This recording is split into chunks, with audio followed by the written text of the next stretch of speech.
시청자 여러분 안녕하십니까. 민영상 칼럼 시간입니다. 오늘 이 시간에는 문희상 국회의장과 문재인 대통령의 입법부의 수장과 행정부의 수장과의 관계, 처신에 대해서 분통을 터뜨리고 있는 여러분, 시청자 여러분들의 입장에 대해서 저도 같이 공감하면서 대통령, 국회의장과 관계, 또 차기 국무총리를 또 지명하려고 하는 전 국회의장 여러가지 이 문제들과 관련된 여러분의 여론을 제가 한번 수렴해서 같이 성토하고자 합니다. 이제는 정말 교과서 같은 어린애들도 다 아는 민주주의 교과서의 제1장 1과 그게 상권분립 아니겠습니까? 행정부의 수장은 대통령, 입법부의 수장은 국회의장, 그리고 사법부의 수장은 대법원장, 그리고 이제 사회로 우리가 헌법재판소장이 하나 있지 않습니까? 자, 행정, 입법, 사법의 상권 분립에서 우리 대한민국의 헌법에는 분명히 분립돼 있고, 그리고 더더구나 실질적으로 행정부의 행정 권력을 가지고 국정을 운영하는 대통령에게 우리가 국군 통수권과 또 대외적으로 국가 원수의 직위를 부여했을 따름이지, 이 사법부를 장악하고 그 다음 이 행정부를 입법부를 장악하라고 그런 권한을 준 적은 없습니다. 헌법에 분명히 명시되어 있습니다. 대통령과 행정부의 수반으로서 대통령, 그리고 국회, 그리고 사법부, 법원, 이렇게 다 장별로 나눠져 있어서 분명히 독립된 기관이고, 이게 삼권 분립의 기본 원칙이고, 이게 민주주의의 근본 원리 아니겠습니까? 요즘 이 문재인 대통령의 거기에 있어서 이 국회의장은 행정부의 수장인 대통령의 꼬붕이 아니라, 대통령의 앞잡이가 아니라, 행정부 정권의 하수인이 아니라, 행정부가 하는 일을, 행정부가 시행하고자 하는 정책을 견제하고 비판하는 입법부로서의 국회가 제대로 역할을 하는지를 갖다가 선도하는 그런 입법부의 수장이 바로 국회의장이고, 또 국회 안에서의 구성원인 각각 정당들의 이해관계를 조정해내는 중립적인 입장에서 역할을 갖다가 부여된 게 국회의장 아니겠습니까? 그렇기 때문에 그 정신을 갖다가 이행하라고 국회의장에 당선되면 당적을 갖다가 다 이탈하고 탈당을 하게 돼서 국회의장은 무소속입니다. 지금 문희상 의장은 어떻게 행동을 하고 어떻게 처신을 하고 있습니까? 더 이상 말이 필요 없을 정도 아닙니까? 사실요, 문희상 의장이 지금 이 국회를 갖다 이 난장판을 만들고 대한민국 2019년 12월 달에 대한민국을 갖다가 이렇게 완전히 이판사판 아수라장으로 만든 데는 문희상 의장의 근본적인 책임이 있습니다. 지난 4월인가요? 오래전에 그 패스트 트랙을 할 적에 원래 회기 중에는 국회의원 본인의 동의가 없이는 사보임을 할 수가 없어요. 그래서 국회 정개특위에서 그 어신한 권은희 두 의원이 이 사개특위 안에 대해서 반대를 하는 이 의원을 갖다가 손학규 대표 체제에서 일부러 바꾸려고 최희배하고 임누구 의원하고 둘이 이렇게 바꾸는 거 아닙니까? 그래서 권은희 어신한 둘이를 갖다 사임시키고, 새로 된 2명 최희배하고 임채훈이를 갖다가 보임시키는 이 사보임을 갖다가 신청을 했어요. 신청을 했는데 문제는 이 그만둘 사람 있지 않습니까? 이 국회의원 개인도 헌법기관 아니에요. 이 국회의원 개인이 사임을 하지 않겠다라고 동의를 하지 않으면 이건 할 수가 없는 겁니다.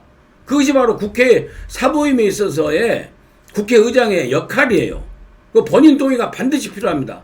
그런데 오신환이하고 권은희가 분명히 안 한다고 했음에도, 동의를 하지 않았음에도 불구하고 문희상이가 백수로 해가지고 국회의장으로서 그걸 사보임 시켜가지고 이 2명이 갖다가 해서 60% 숫자 의결 정정수 채워가지고 지금 이렇게 해가지고 오늘날 여기까지 온 거 아닙니까?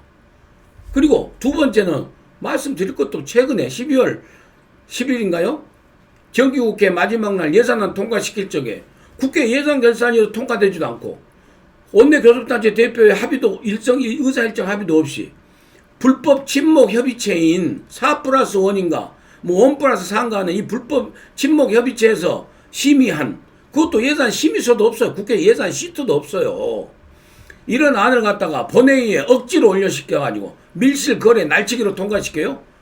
문희상 본인 아들 국회의원 배지 세습시켜주려고 그 대가로 512조의 이런 거대한 예산을 갖다가 불법 친목 협의체에 심의를 거쳐서 국회에 번외시키고, 세 번째, 지금은 패트트랙, 본인이 불법으로 갖다가 사보임 시켜서 여기까지 온 이 패트트랙을 갖다가 완전히 일방적으로 안건 상정해가지고, 예? 필리버스터 장벽을 넘어가지고 무조건 수정안도 안 받아들이고, 수정안 다 몇백 개를 내더라도 그 중에 하나 여당 안에 수정안을 갖다가 반대 토론 시켜가지고 바로 5개월 통과시켜버리려고 하는 이런 지금 상황까지 와가지고 있는데, 이게 정말로 행정부를 견제하는 입법부의 수장으로서 국회의장입니까? 아니면 행정 권력의 행정부의 신여입니까? 이 권력의 하수인입니까? 정말 막말로 해서요, 문재인의 앞제비입니까? 문희상이가 문재인 대통령의 앞제비고 홍위병 대장으로서 문희상 국회의장이 지금 역할하는 이런 역사에 부끄러운 최악의 국회의장 아닙니까? 이 국회의장이 왜 이러겠습니까?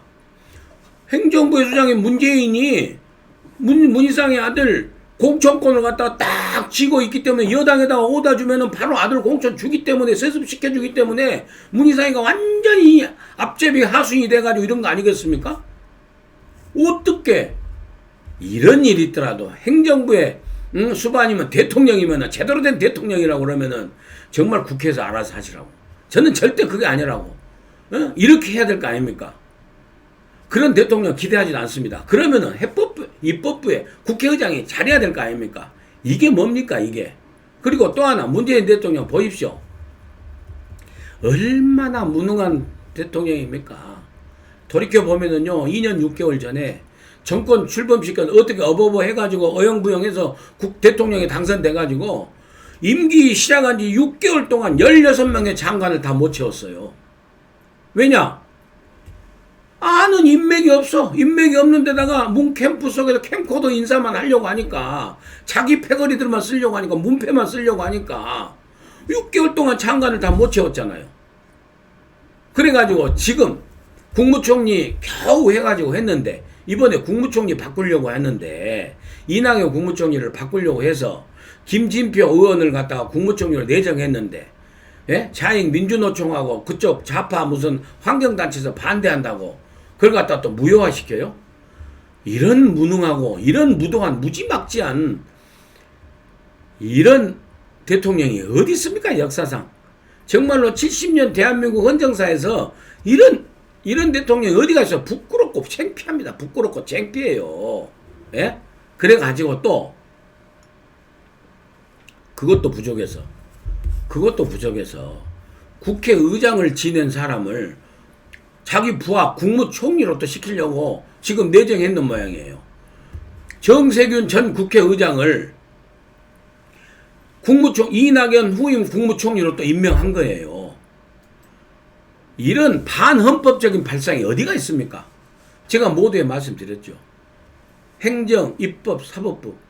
지금 문재인 대통령으로서 행정부의 수장으로서 대통령이 김명수 사법부 완전히 자기 꼬붕 수화 부리듯이 해가지고 다 잡아들이고 법원을 통해서 정치 보복하고 실질적으로 관여하고 장악하고, 예? 그리고 이제 국회도 지금 실질적으로 문희상 의장을 통해서 여당을 통해서 완전히 장악하고, 그것도 부족해서 국회의장을 지낸 사람을 국무총리, 자기 부하의 직원인 국무총리로 시킨다?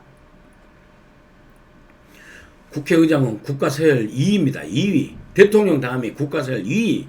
이 국무총리는요, 국가서열 5위예요. 5위. 그리고 행정부의 대통령 다음에 바로 최고의 부하 직원이에요. 솔직히 얘기하면은. 그래서, 천상천하 유아 독전이 아닙니다. 만인의 천상이고 1인 지하예요. 그 1인이 바로 대통령입니다. 재상, 영의정, 국무총리는요 1인 지하예요. 대통령 밑에, 왕 밑에 있는 거예요.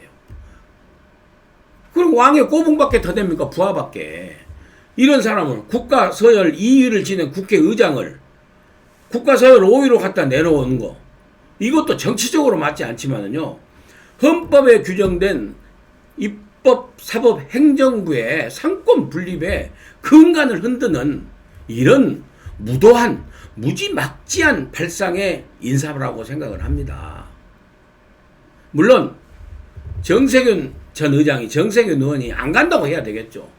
이건 스스로 국회의 권능을, 저는 문희상 의장, 지금 현직 문희상 의장 못지않게 정말 정세균 의장이 다시 국무총리로 내려간다고 하면은요, 문재인 밑으로 가서 부하 국무총리를 한다고 그러면은 국회의 권능을 스스로 실추시키고 본인의 정치적 이상은 물론이거니와 대한민국 국회의 정치적 이상과 국회의 독립성을 갖다가 충분히 훼손시키고도 남는 그런 민주주의의 원리에 위반되는 반민주적 처사라고 생각을 합니다.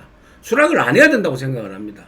그렇지만은 정세균 전 의장이 수락하고 안 하고를 떠나서 전직 국회의장을 행정부 부하에 국무총리로 시키려고 하는 이 반헌법적 발상을 하는 문재인 대통령을요, 시청자와 애국 시민 여러분과 함께 저는 진짜 성토하는 바입니다. 어찌 이런 어처구니 없는 발상을 하게 됩니까? 이렇게 역대 대통령 중에서 문재인 대통령만큼 이상한 소리하고 헛소리하고 전혀 이치에 맞는 소리하고 맞지 않는 소리를 하고 이렇게 무능하고, 지금 보십시오. 안보든 말할 것도 없고 지금 김정은이가 동창리에서 ICBM 엔진 시험까지 다 마치고 지금 크리스마스 성탄절을 맞이해서 ICBM 핵을 실은, 핵탄두를 실은 ICBM을 쏠지 그냥 쏠지 인공위성을 빙자해서 쏠지 그런 모르는 상황 속에서 지금 경제 평화 타령하고 있고, 이런 상황에서 비서회의를 갖다 경제는 지금 엉망진창 아닙니까? 11월 달만 해도요, 전년도 대비 14.3%의 수출 감소가 됐어요. 그리고 문재인 정부 들어서 12개월 연속 지금 수출이 감소하고 있어요. 우리가 수출로 먹고 사는 나라 아니에요. 예? 박정희 대통령 때부터 우리가 이 수출 왕국으로 갔다가 우리가 여기까지 온 거 아닙니까? 예? 그런데 그 경제 실적도 모르고 경제가 잘 나간다고 그러고, 예? 수도권 집값은 갖다가 지금 몇십 프로가 올라서 천정부지를 모르고 있는데 집값이 안정됐다고 헛소리 나고 말이에요. 예? 이런 안보정책, 경제정책, 이런 사회복지정책, 문재인 케어도 지금 우리 애들, 미래 세대들한테 부담만 더 주는 것밖에 더 됩니까? 예? 그리고 이런 이중한 상황 속에서 어떻게 대통령이 비서회의는 안 하고 비서회의를 취소하고 어디 해외 유명 무슨 가수, 연예인을 만나서 청와대에서 만나요? 진짜 어떻게 우리가 이런 대통령 밑에서 2년 6개월 지나고 앞으로도 또 2년 6개월 지나야 되는지 정말 복당 터질 일입니다. 복장 터질 일이에요. 다시 한번 대통령과 국회의장과 행정부, 입법부, 사법부 상권 분립의 관계를 생각하면서 정리하겠습니다. 먼저 국회의장은 국회 내에서 여당, 야당의 편이 아니라 심판입니다. 여야 정당이 각각 정당들이 자기의 당리 당략을 치열하게 놓고 서로 협상하고 토론할 수 있는 장을 마련해주는 심판일 뿐입니다. 어디 여당의 앞잡이가 돼가지고 여당의 하수인을 자처해가지고 이렇게 하는 정치적 중립성을 갖다가 지금 해치고 앞장서고 있는 문희상 의장의 국회의장직 박탈을 갖다가 지금 해야 될 시기라고 저는 생각을 합니다. 문희상 의장의 각별한 각성을 강력히 촉구합니다. 그리고 문재인 대통령 더 이상 이렇게 무능한 이런 국정 운영 능력 보는 것도 지겨운데 또 사법부도 그렇게 장악하고 또 사부라고는 행정부, 입법부, 사법부의 사부라고는 언론도 완전히 장악해가지고 지금 조국이가 뭔 죄를 했는지 뭐가 됐는지 우리가 하나도 모르고 검찰 개혁이랍시고 해가지고 완전히 포토라인 없애가지고 그 무도한 짓을 했는 조국에 대해서 우리 국민 여론이 갖다가 완전히 마치 조국이 무죄인 것처럼 잠잠해져 버리는, 이게 다 언론을 장악해가지고 관제 언론, 오용 언론을 통해서 지금 교묘하게 통제하게 이렇게 하고 가는 거 아닙니까? 예? 그 언론까지 장악한데 그것도 부족해서 전직 의장을 갖다가, 전직 국회의장을 행정부의 국무총리로 부하로 앉힌다? 그런 반헌법적 발상을 당장 거둬들일 것을 강력하게 촉구하면서 오늘 방송 마치고자 합니다. 끝까지 시청해 주신 여러분 대단히 감사합니다.